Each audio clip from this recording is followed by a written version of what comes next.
Assalamualaikum warahmatullahi wabarakatuh. Saya Sandi Pradana Satya Fauzi akan membuat materi pembelajaran sejarah kebudayaan Islam yang bertema sejarah Khulafaur Rasyidin. Langsung saja menuju materinya. Apa sih pengertian Khulafaur Rasyidin? Kata Khulafaur Rasyidin berasal dari bahasa Arab yang terdiri dari kata khulafa dan rasyidin, yang artinya pemimpin yang bijaksana sesudah Nabi Muhammad wafat. Khalifah Khulafaur Rasyidin terdiri dari 4 orang.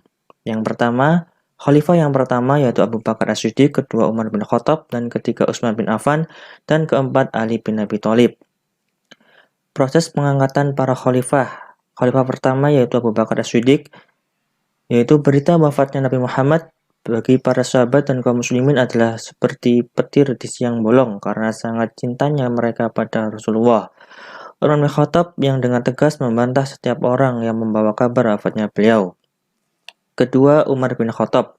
Pada musim panas tahun 364 Masehi, Abu Bakar menderita sakit dan akhirnya wafat pada hari Senin 21 Jumadil Akhir dalam usia 63 tahun. Sebelum beliau wafat, telah menunjuk Umar bin Khattab sebagai penggantinya dan mengangkatnya sebagai khalifah.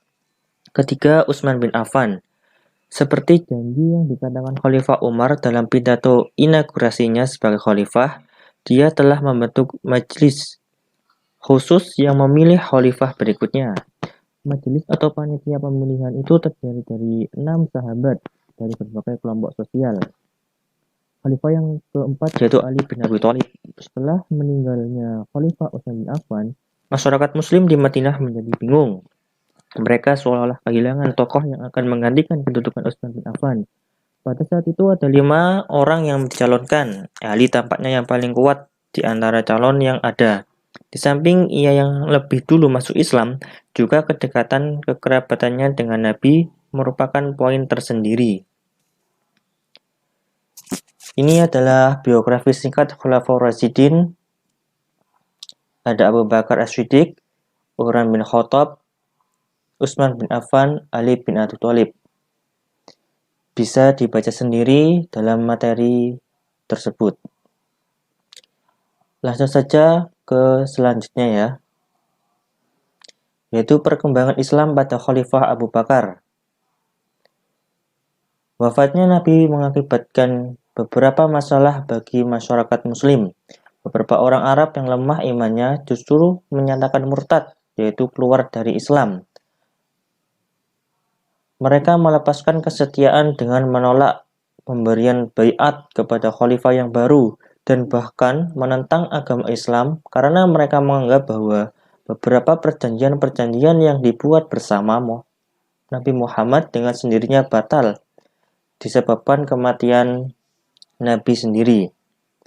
Mereka melakukan ribah atau gerakan pengingkaran terhadap Islam. Yang selanjutnya yaitu perkembangan Islam pada Khalifah Umar bin Khattab. Selama pemerintah Umar, kekuasaan Islam tumbuh dengan sangat pesat. Islam mengambil alih Mesopotamia dan sebagian Persia dari tangan dinasti Sanasid dari Persia, mengambil alih Mesir, Palestina, Syria, Amerika Utara, dan Armenia dari Kekaisaran Romawi atau Bizantium. Saat itu ada 2 negara adidaya yaitu Persia dan Romawi. Namun keduanya telah ditaklukkan Islam pada zaman Umar. Sejarah mencatat banyak pertempuran besar yang menjadi awal penaklukan ini. Ketiga yaitu perkembangan Islam pada Khalifah Utsman bin Affan. Setelah kaum muslim bersepakat membaiat Utsman bin Affan sebagai khalifah ketiga ketika ditinggalkan oleh Umar bin Khattab, umat Islam berada dalam keadaan yang makmur dan bahagia. Kawasan dunia muslim pun telah bertambah luas. Dan ketika Utsman menjabat sebagai khalifah, ia meneruskan sebagian besar garis politik Umar. Ia melakukan berbagai ekspedisi yang mendapatkan wilayah-wilayah baru. Perluasan itu memunculkan situasi sosial yang tidak pernah terjadi sebelumnya.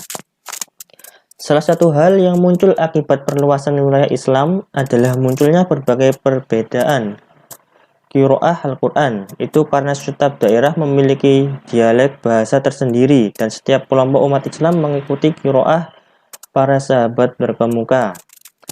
Keempat yaitu perkembangan Islam pada Khalifah Ali bin Abi Thalib. Meskipun banyak pergolakan pada masa Khalifah Ali bin Abi Thalib, banyak hal yang dilakukan dalam usaha pengembangan Islam, baik dalam pengembangan sosial politik, militer, ataupun ilmu pengetahuan. Situasi umat Islam pada masa Khalifah Ali sudah sangat jauh berbeda dari masa sebelumnya. Usaha-usaha Khalifah Ali bin Abi Thalib dalam mengatasi pergolakan tersebut tetap dilakukannya meskipun mendapat tantangan yang luar biasa.